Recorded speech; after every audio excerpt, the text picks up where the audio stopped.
राधे राधे मित्रों, आज मैं आपके लिए एक बहुत ही प्यारी सी सुंदर सी कथा लेकर आई हूँ।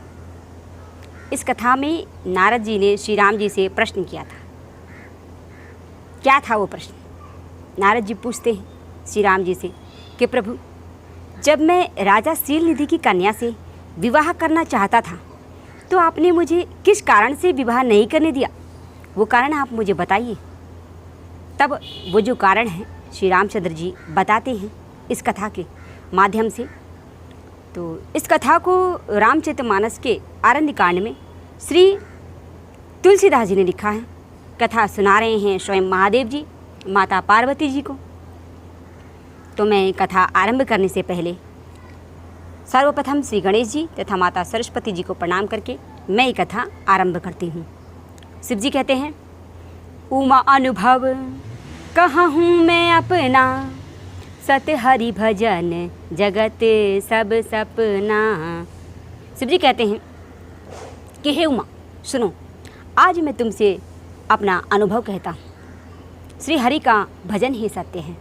हे उमा, आज मैं तुमसे अपना अनुभव कह रहा हूँ कि श्री हरि का भजन ही सत्य है।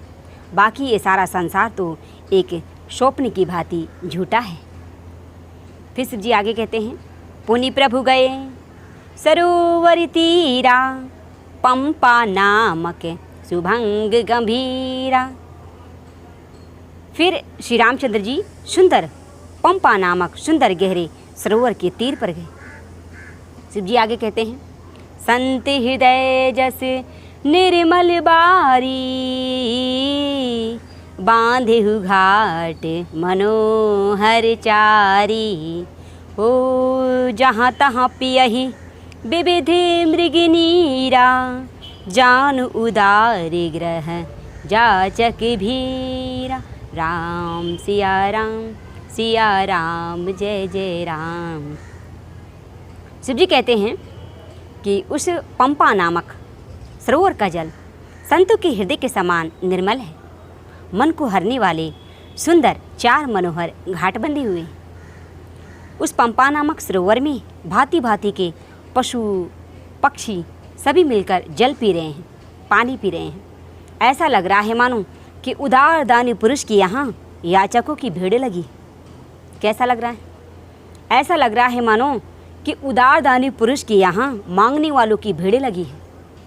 फिर शिव जी आगे कहते हैं, पुरैनी संघन ओट बन, बैगी ना पाई मर्म, माया छत्र ना देखिए जैसे निर्गुण ब्रह्म। अर्थात शिव जी कहते हैं कि उस पंपा नामक सरोवर में अनेक प्रकार के रंग बिरंगे कमल खिले हुए हैं, जिन पर बहुत से भंवरे गुंजार कर रहे हैं। उन कमलों के पत्तों से सरोवर का जो जल है वो ढका हुआ है, जिससे जल का जल्दी से पता नहीं लगता। उन कमलों के पत्तों से सरोवर का जो जल है वो ढका हुआ है, जिससे जल का जल्दी से पता नहीं लगता। जैसे माया के ढके रहने से निर्गुण ब्रह्मा दिखाई नहीं देता, ठीक उसी प्रकार उन कमल के पत्तों से वो सारा सरोवर ढका हुआ है। फिर शिव जी आगे कहते हैं, सुखी मीन सब एक रस, अति अगाध जल माही, जथा धर्मशील के दिन सुख सुंजत जाही।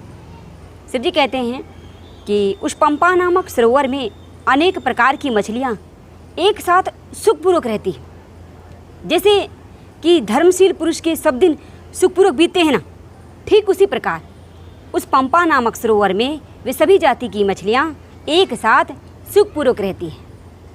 फिर शिव जी आगे कहते हैं, ओ विकसे सरसिज नाना रंगा, मधुर मुखर गूंजते बहुभृंगा।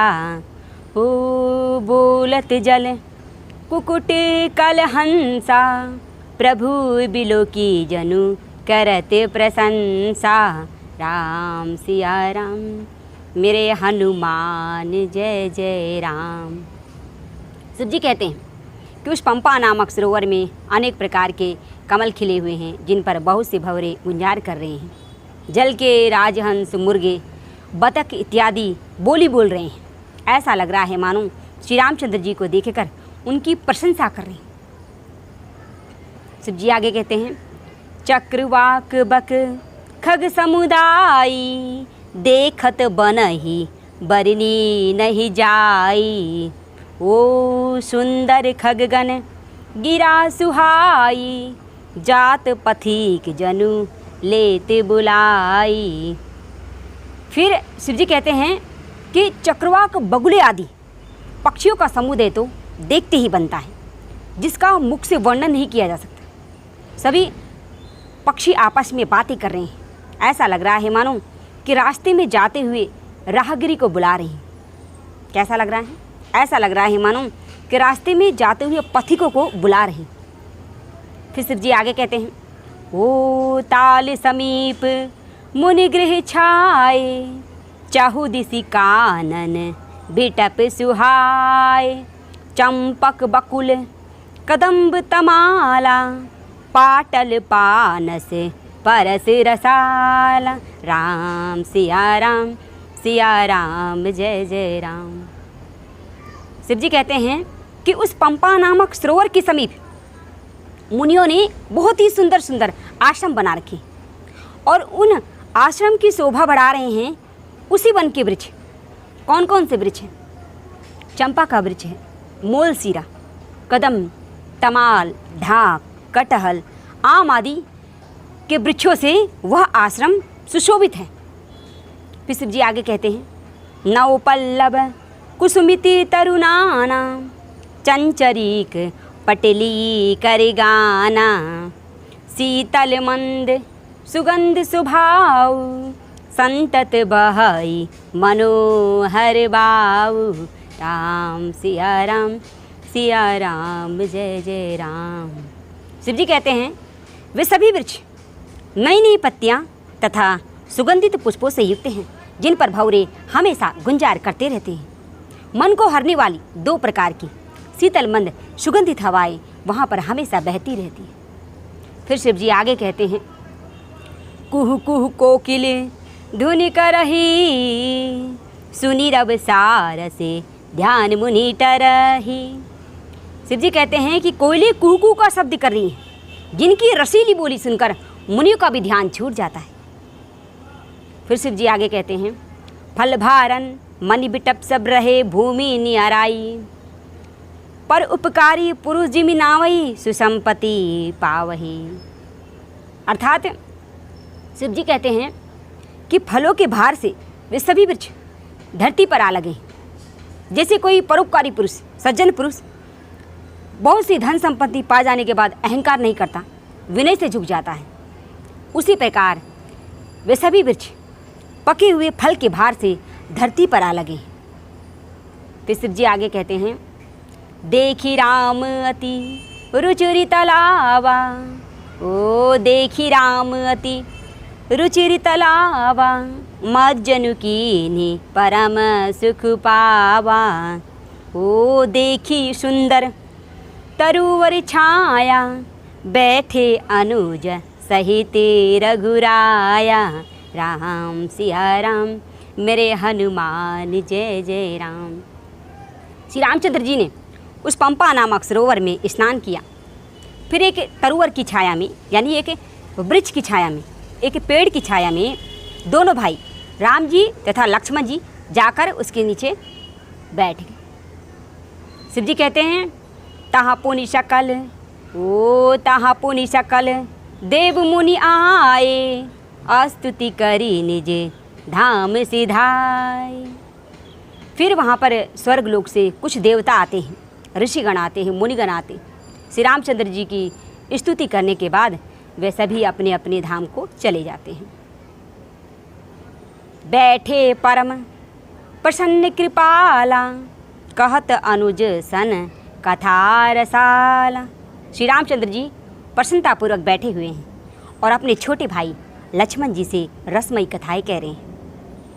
फिर शिव जी कथा आरंभ करते हैं। ओ बिरहवंत भगवंत ही देखी, नारद मन भा सोच विशेषी।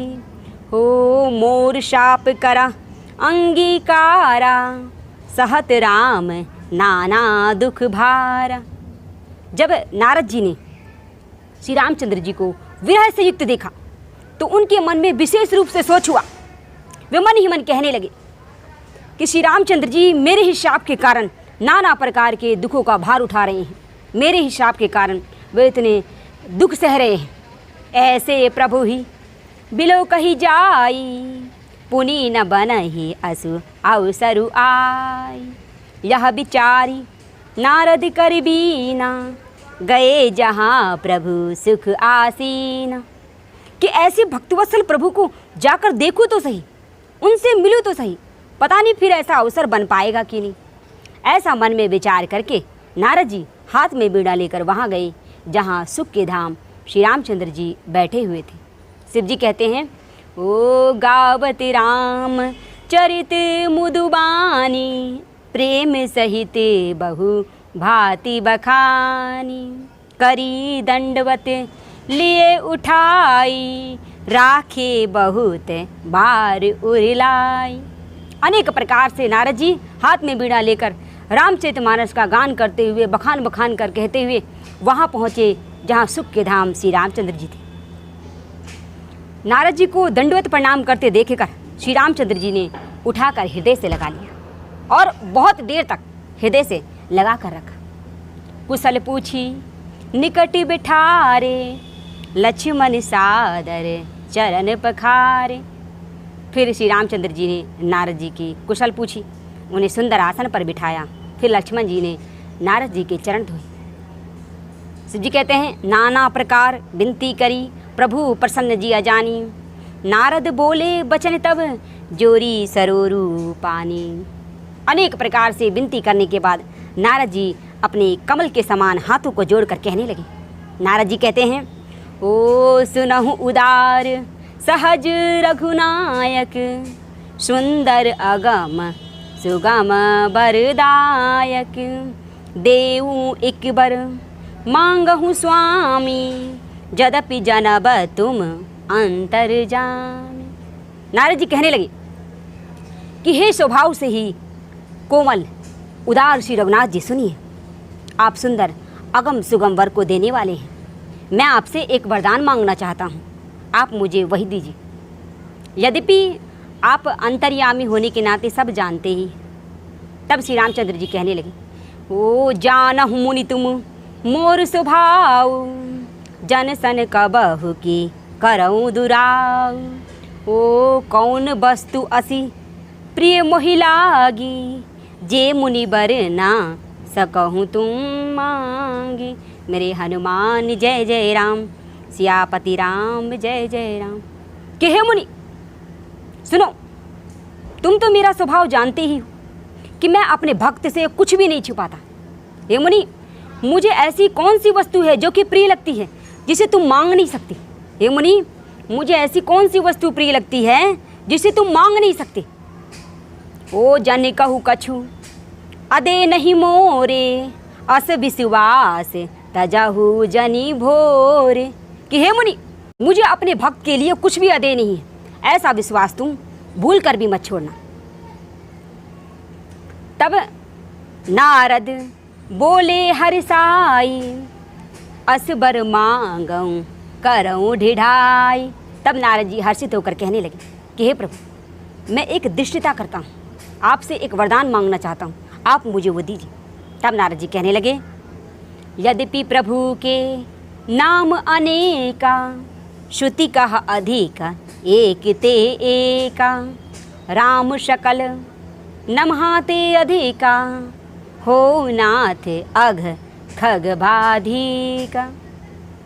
नारद जी कहने लगे कि हे प्रभु, यद्यपि आपके अनेकों नाम हैं और वेद कहते हैं कि वे सब एक से बढ़कर एक हैं, तो भी हे प्रभु, वह राम नाम सब नामों से बढ़कर हो। हे मेरे नाथ, वह राम नाम पाप रूपी पक्षियों के समूह के लिए बधिक के समान है। शिव जी आगे कहते हैं, राका रजनी भक्ति तब राम नाम सोई सोम, आपर नाम उडगन बिमल बसहु भगत उरु व्योम। नारद जी कहने लगे कि हे प्रभु, आपकी भक्ति पूर्णिमा की रात्रि है और उसमें यह राम नाम पूर्ण चंद्रमा होकर, अन्य सभी नाम तारेगण होकर भक्तों के हृदय रूपी निर्मल आकाश में हमेशा निवास कर। एम वस्तु मुनि सन कहेऊ कृपा सिंधु रघुनाथ। श्री राम जी ने कहा एम वस्तु ऐसा ही हो। तब नारद मन हर्षति प्रभु पद नाई हूँ माथ। तब नारद जी ने हर्षित होकर श्री रामचंद्र जी के चरणों में अपने सिर को झुकाया। अति प्रसन्न रघुनाथ ही जानी, ओ अति प्रसन्न रघुनाथ ही जानी। पुनि नारद बोले मुदुबानी, ओ राम जबहि प्रेरहु निज माया। मोहे मोही सुनहु रघुराया। राम सिया राम मेरे हनुमान जय जय राम। तब नारद जी ने जब श्री रामचंद्र जी को प्रसन्न देखा, हर्षित होकर उनके नेत्रों से प्रेम आंसुओं का जल बहने लगा और वो कहने लगे, हे श्री रामचंद्र जी सुनिए, जब आपने अपनी माया को प्रेरित करके मुझे मोहित किया था, तब विवाह में चाहूँ कीन्हा। प्रभु के ही कारण करे नहीं दीन्हा। हे प्रभु, उस समय मैं विवाह करना चाहता था जब आपने अपनी माया को प्रेरित किया था, अपनी माया को प्रेरित करके मुझे मोहित किया था। उस समय मैं विवाह करना चाहता था। आपने किस कारण से मुझे विवाह नहीं करने दिया, आप मुझे बताइए। तब श्री राम जी कहते हैं, सुनु मुनि तो ही कहूँ सहरोसा। भजहि जे मोहि तजी सकल भरोसा। करहु सदा तिन्हा के रखवारी। जिमि बालक रखई महतारी। ओ गह शिशु बच्छ अनल अहधाई। तहाँ रखई जननी अरगाई। राम सिया राम मेरे हनुमान जय जय राम। आप मुझे बताइए।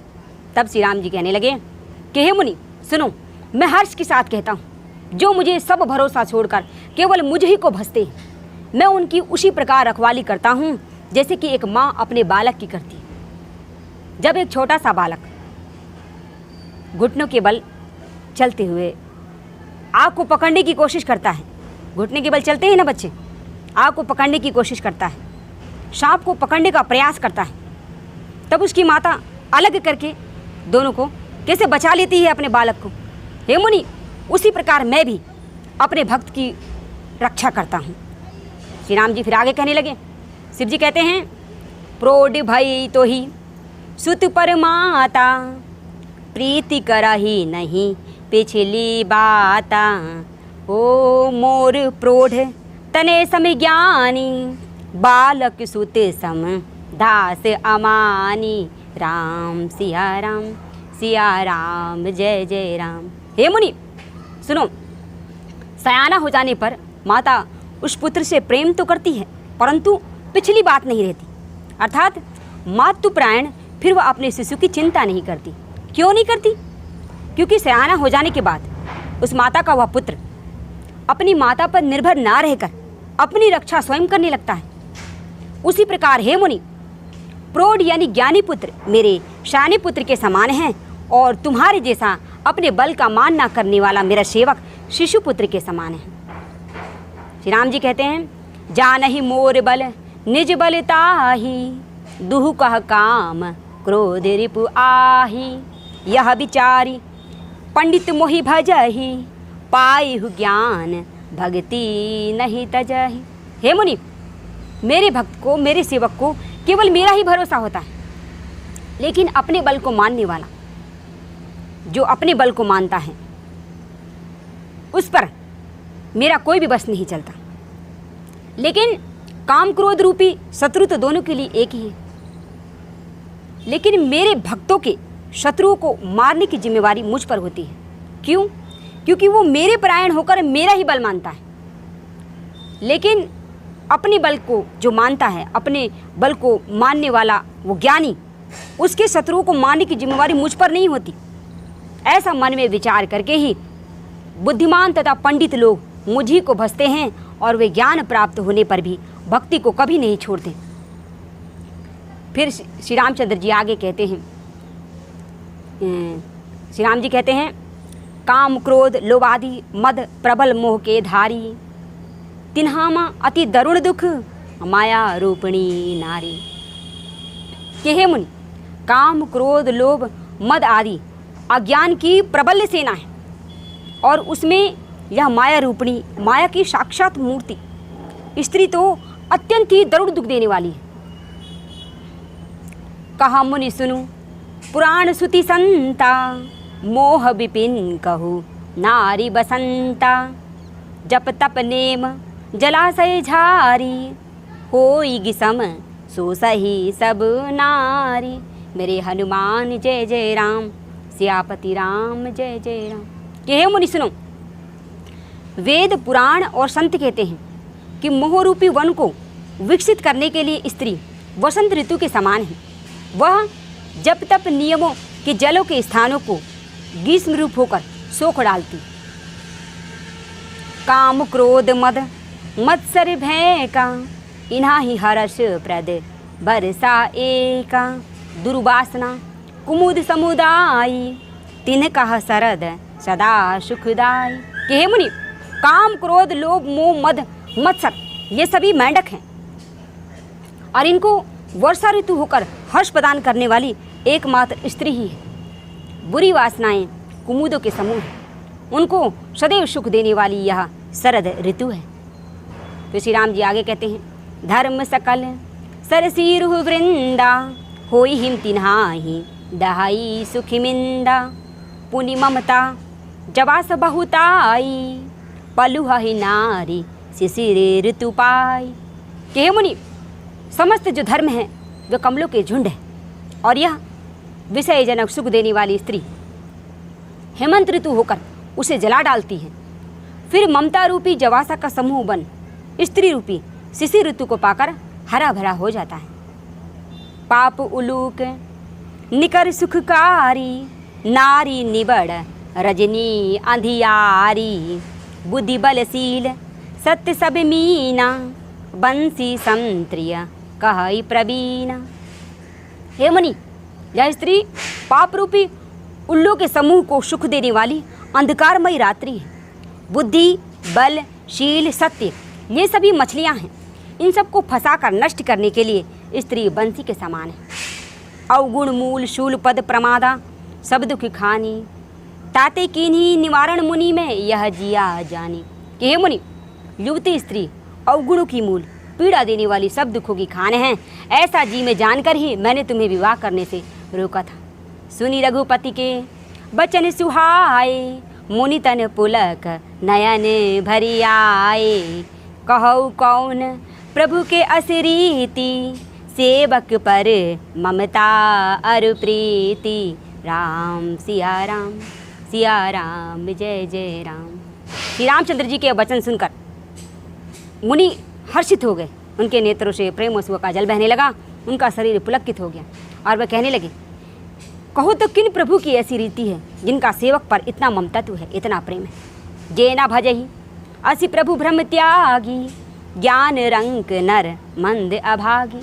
जो मनुष्य सब भ्रम को छोड़कर ऐसे प्रभु को नहीं भजते, वे ज्ञान के कंगाल दुर्बुद्धि अभागी हैं।